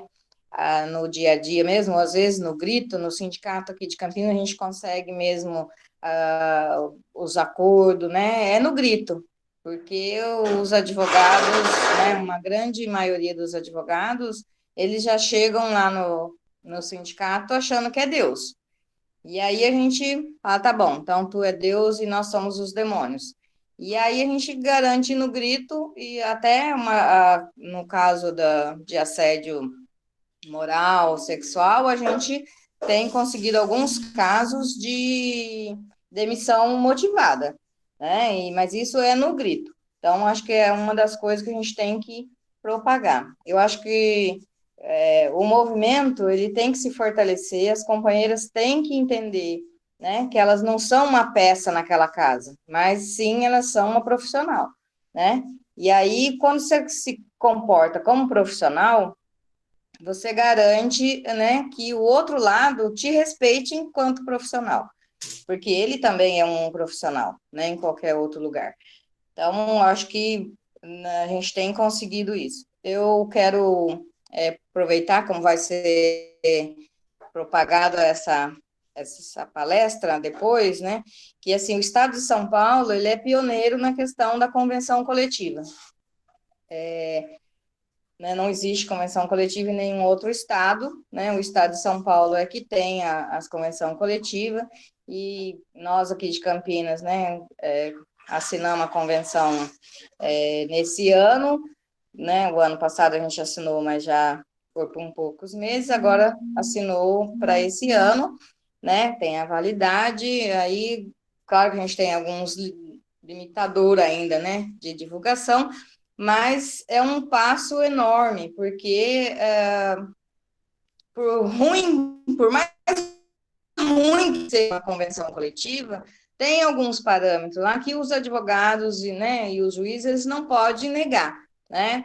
Então tá lá, tem que cumpra-se, tá lá, tá acordado isso, né? Algum empregador disse que estava bom, então se estava bom para alguns, vai estar bom para os outros também, né? Se querem fazer no sindicato, se quer fazer lá na sua casa, quer fazer no escritório de contabilidade, façam. Mas, né, se não o faz, vai para a justiça e vai ter que cumprir. E o que para mim é muito importante, né, nessa conquista aí da convenção, é que o dia da trabalhadora doméstica é feriado. E aí tem que ser pago, vai trabalhar, claro, porque as dondocas não podem ficar sem ninguém num dia, né, de trabalho. Que elas acham que não é feriado. Mas que paguem. E aí são umas brigas boas. Mas tem que pagar. Tá lá, né? Tá convencionado, tem que pagar, pronto, acabou. Então, isso, assim, é muito bom. Acho que e quanto mais a gente se organizar no Estado, enquanto mais sindicatos tiverem assinado a convenção, né? E mais trabalhadores fossem se apropriando disso, né? Até com esse atendimento virtual, tem uma trabalhadora que entrou em contato, e aí ela é bem teimosa, né, um pouco como Terezinha, e foi conversando, aí, bom, a gente mandou para ela a convenção, ela se debruçou naquilo, chegou lá e disse, tá, então, vocês não vão fazer o que eu estou falando? Então tá aqui, ó, tá escrito aqui, então esse aqui não serve para nada, então eu vou entrar com ação, se o juiz falar que não serve para nada, o sindicato, que o empregador, né, esse sindicatinho de merda aí não vai fazer, né, não serve para nada. Então tá, não vale? Tá aqui, ó, tá escrito, então vou entrar com ação, e se o juiz falar que o sindicatinho de merda tá, né, fazendo tudo errado, tá bom. Bom, no dia seguinte, o empregador mudou a história, voltou de bonzinho, disse, então, sabe, o contador disse, né, que ele foi ler melhor e que não sei o quê, não, e que a gente vai fazer o que você está pedindo, e para você não ficar achando que a gente é a pior pessoa do mundo, eu vou te dar um pouquinho mais, um reajuste maior, até porque você está trabalhando mais, porque as crianças estão em casa, né, você está ajudando na lição, né, da escola, está acompanhando eles nas aulas virtuais, não sei o quê. Então, quer dizer, se ela não peita, não conhece a convenção, né, ela ia continuar sendo escravizada mais do que já está. Mas é um processo. né? E a gente tem que publicizar isso cada vez mais, e os trabalhadores têm que se apropriar, né, do direito e ter, como alguém já falou aí, né, assim, ter a, a resposta, né, firme. Não pode dizer assim, ah, será? Não quer. Porque quando você fica no será, pronto, o outro vem e te toma conta, te passa a perna. Então, acho que para fazer essa contribuição aí, né, de que o Estado de São Paulo, com todas as dificuldades que tem, né, é um Estado que tem também o sindicato patronal e, por isso, a gente consegue negociar e ter aí a convenção coletiva assinada que favorece aos trabalhadores domésticos. Muito bem, muito bom mesmo. Obrigado, Terezinha. Por favor, doutor, por favor. Não, que é uma questão, eu estava ouvindo a Terezinha falar, é uma questão que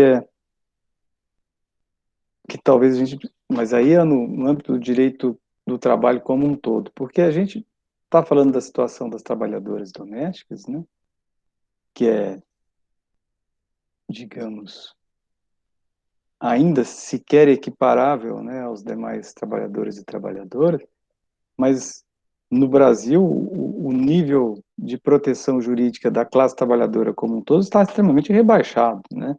Trabalhadores terceirizados, não terceirizados, trabalho intermitente, enfim, a precarização está rodando solta, os entregadores que não têm vínculo empregatício, então é uma gama enorme de situações de precarização, e eu acho que tem muito a ver com um aspecto, né, de que, em certa medida, o modo como a gente aplica o direito do trabalho faz dos trabalhadores que têm emprego, né, como se fossem, como se eles estivessem numa relação ali que é, se não de escravidão, nesse sentido jurídico, né, numa relação em que eles estão presos, né, que eles não podem sair, né? Isso aqui é uma coisa importante, né? Se você pedir demissão, né, que é aquela coisa, perceba, o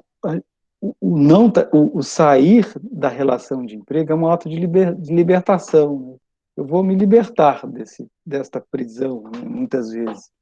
Só que para você fazer isso, segundo a gente diz, no âmbito do direito do trabalho, você precisa pedir para sair, olha que coisa, pedir demissão, um exercício de um direito fundamental de não trabalhar para aquela pessoa, ou para aquela outra, ou para aquela empresa, né? Você não tem que pedir nada, não, essa expressão primeiro, ela é uma expressão equivocada em si, né? Mas ela representa também o aspecto de que você, ao pedir, que eu acho um erro, você é punido, né? O trabalhador é punido quando deixa um trabalho que lhe faz mal, porque aí ele não recebe o fundo de garantia, não recebe o seguro-desemprego, né? Não recebe alguns direitos, e aí é como se fosse assim, você vai se libertar, então será punido. E é por isso que há muito tempo eu sustento que a Leni está ligada lá. Ai, calor. Leni, eu estou tentando desativar o seu som, mas acho que você está ativando logo depois. Ai, tá bom, eu vou desativar, eu tô no hospital. Eu vou desativar. Olha. Então, e há muito tempo vem sustentando isso, que o tal pedido de demissão, que nem se devia denominar assim, não gera a perda do levantamento do fundo de garantia, do recebimento do seguro-desemprego, porque isso dá maior fator de libertação, né, para a trabalhadora, que se não tem prova do assédio moral, do assédio sexual, e não vai conseguir uma justa causa, né, como você disse, Terezinha, pelo menos pode sair daquela situação sem perder direitos, né, sem ser punida, né? Esse é um avanço muito importante. Quem sabe as convenções coletivas, né, possam avançar nesse sentido, né? Claro que aí vai depender muito do Estado também, né, porque são parcelas públicas, fundo de garantia, seguro-desemprego, mas é um avanço que eu acho essencial, porque a Constituição não diz isso. A Constituição diz desemprego involuntário, né? E alguém que é forçado a sair do trabalho por causa de um assédio não está saindo porque quer, e sim porque foi forçado a isso, né? Então, acho que é uma interpretação equivocada que tem sido feita e que gera, tem essa parcela de culpa com esse estágio de sofrimento da classe trabalhadora empregada, né? Porque a gente fala do sofrimento de quem está no desemprego, mas quem está empregado no Brasil sofre. Olha que coisa, né? É um fator de sofrimento estar trabalhando. Então é preciso romper isso. O trabalho não pode ser um fator de diminuição da dignidade. Tinha que ser o contrário, né? Nós estamos aplicando mal o direito do trabalho, penso eu, há muito tempo.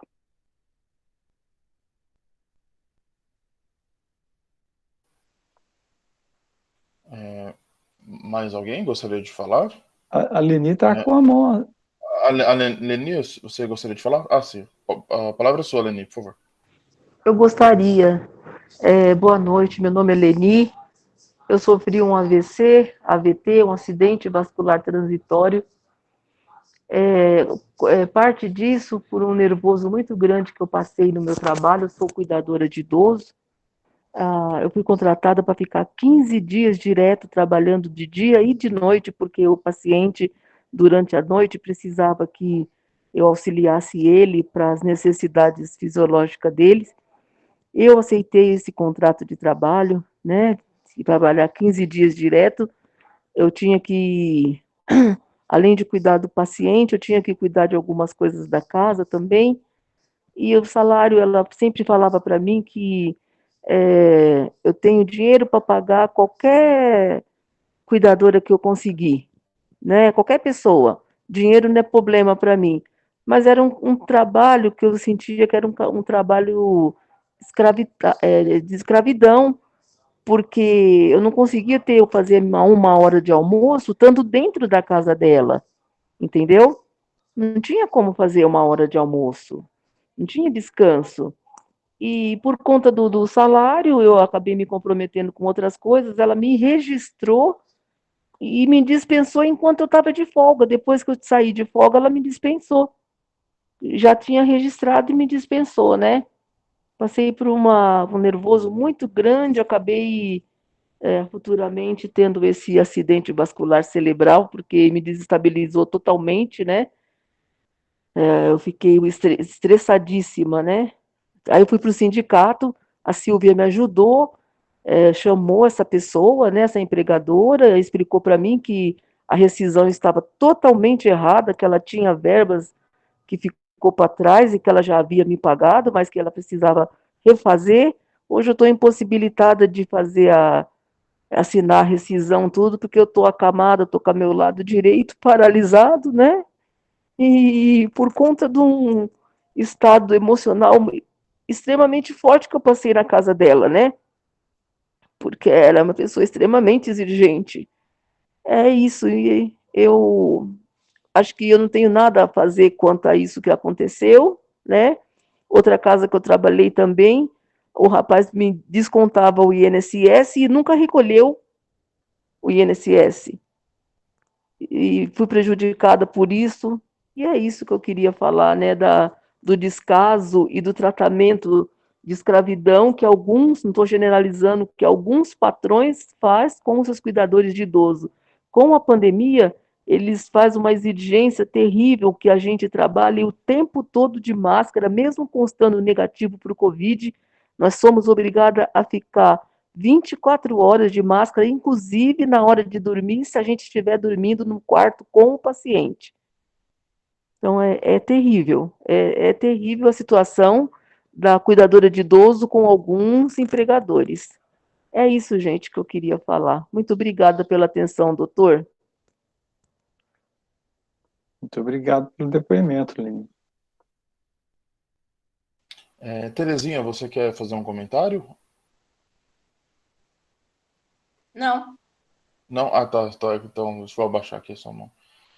Bem, pessoal, acho que a gente pode, já acho que a conversa teve bastante conteúdo, a gente teve uma discussão razoável, não sei se mais alguém gostaria de mencionar alguma coisa, mas acho que a gente poderia se encaminhar para o final aqui dessa conversa.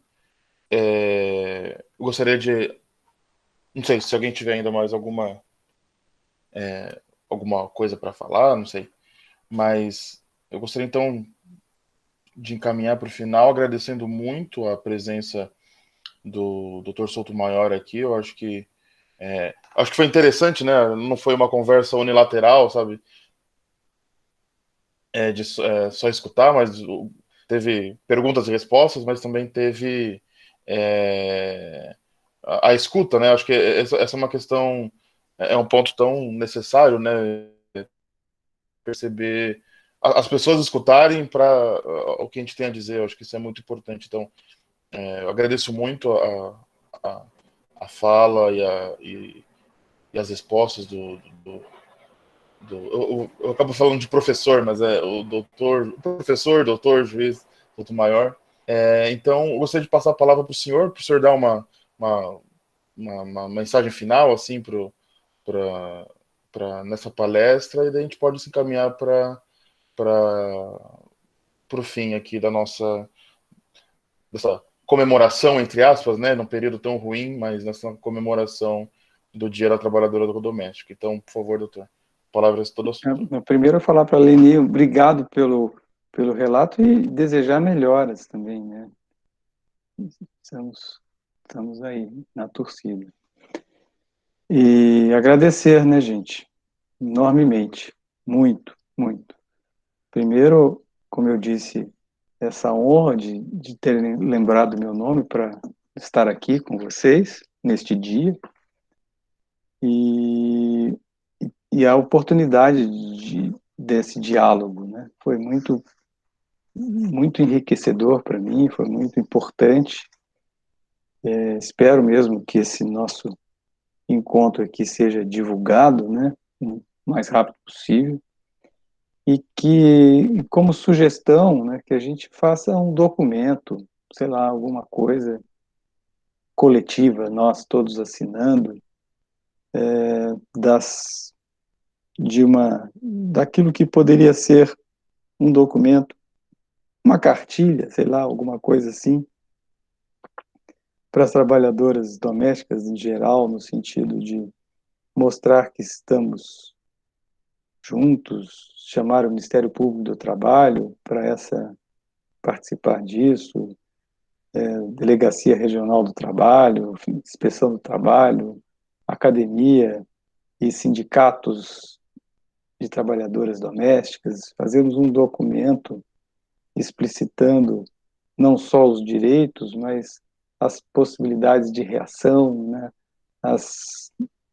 E ao mesmo tempo um manifesto, né, digamos, recriminando e repudiando essas condutas que foram aqui mencionadas e tantas outras.